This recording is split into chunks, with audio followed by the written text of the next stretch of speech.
much for that great prayer, Reverend. It's absolutely a great way to kick off the day in the morning, and we appreciate your thoughtfulness in that prayer.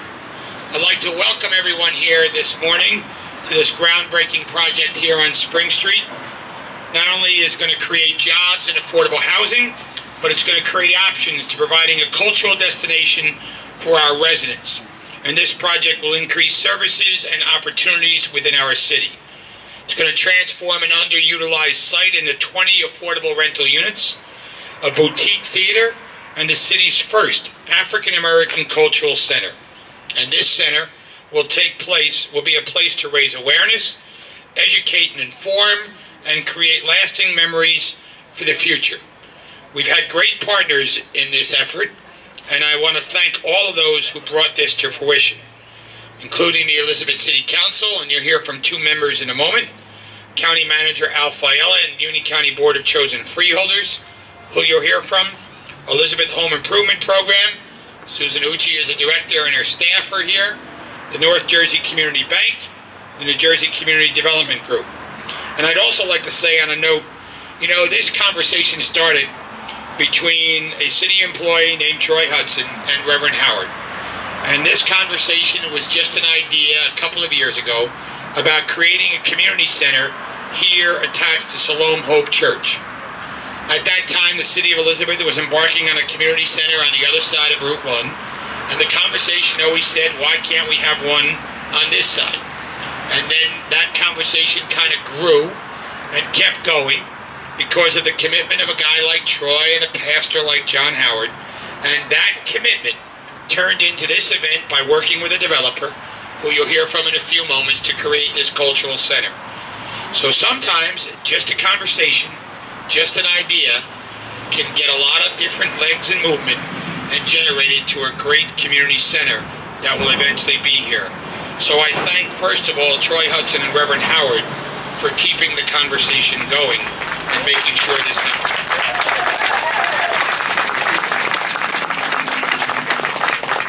I'd now like to introduce a partner who has been with us from the very beginning on this.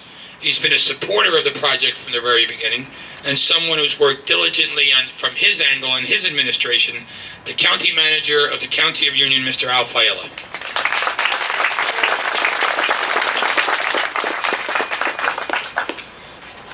Thank you very much, Mayor. And first of all, I'd like to start by complimenting and congratulating all the many partners in this project. To Mayor Bollwedge and the City Council for their great leadership, for the Union County Board of Chosen Freeholders for their vision in approving these NSP dollars. And Freeholders Wright and Jalo are both here today, and we appreciate their support and the support of all the board. And all the other partners that the mayor mentioned. But for me, this is very personal. As I mentioned last time when we were here, I grew up on 911 Olive Street, and I saw a couple of my neighbors that still live here, and we had a terrific conversation. And that's what makes it all worth it, because they've been here and they continue to be here. And this area, this neighborhood, the Carey Head section of Elizabeth, is where I learned the values. The Reverend talked about creative spirit, learned how to understand that community and brotherhood and working together is what it's all about.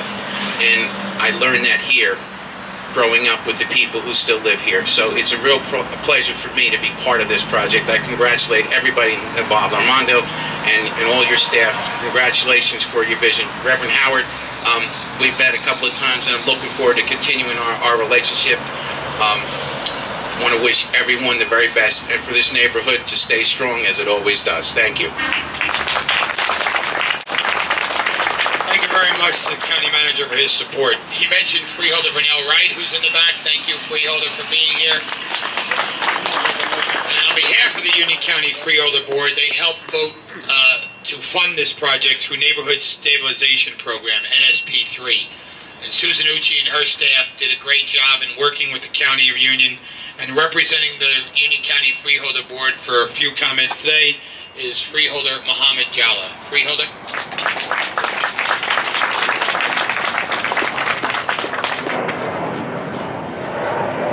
Good morning.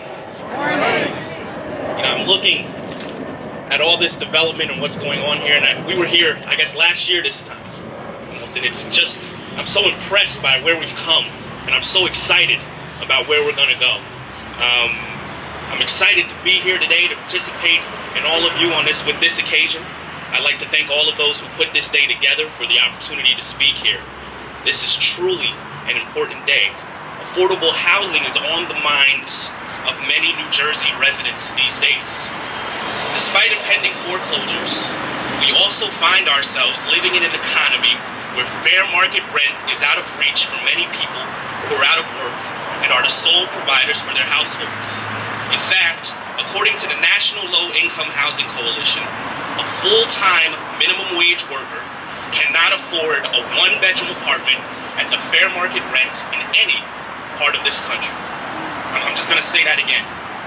A full-time minimum wage worker cannot afford a one-bedroom apartment at the fair market rent in any part of this country. Right? So because of this, it's one of the top priorities of the Freeholder Board to sustain and further create a diverse pool of housing options for members of our community. Through innovative federal funding programs like the Neighborhood Stabilization Program, which is being used in part to support this very project, we have been able to help supply the demand for affordable housing and give county residents hope that they can indeed weather the storms. The Spring Street Project, at its core, is about positive community development, a theme that is emphasized by the inclusion of the African American Cultural and Learning Center. In a day and age where options for social support and youth development are dwindling, we are more than ever in the need of a community center like this. I believe, and I think all of you believe by your presence here today, that a commitment to strengthening the African American culture, the African American community, and our African American heritage is a commitment to strengthening Elizabeth at large, strengthening our county, and strengthening our state. This is a commitment that we at the Freeholder Board share, and it gives me great pride to know that we, as leaders of our community, came together to further projects like these. I hope that with the continued help of the federal and state grant programs, this will be just one of the many projects that we engage in to strengthen our community. I thank you all for the time for me to speak. Thank you.